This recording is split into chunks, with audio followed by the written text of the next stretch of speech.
कुठल्या पशुला न मारणं हे भूतदय आहे. छत्रपती शिवाजी महाराजांनी रायरेश्वराच्या मंदिरात शपथ घेतली, कोंबडा बकरा मारून नाही घेतले. स्वतःची करंगळी आणि स्वराज्य निर्माण करण्याची शपथ घेतली. अनेक मावळे निर्माण केले, जीवाला जीव देणारा मावळा तयार केला. संताजवळ आणि देशभक्तावर निष्ठा असावी. फितूर झालेला देशभक्त देशाला घातक आहे आणि गोळा करणारे आसार म्हणजे गोळा करणं, गोळा करणारे भक्त सुद्धा देशाला घातक आहेत. विठ्ठल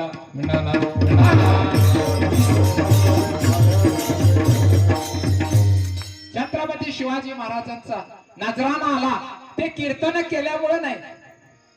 तुम्ही म्हणता कीर्तन केल्यामुळे नजराणा पाठवला. तुकाराम महाराजाची कर्तृत्व पाहून तो नजराणा आला होता. पण त्याचा हिस आणि तुकाराम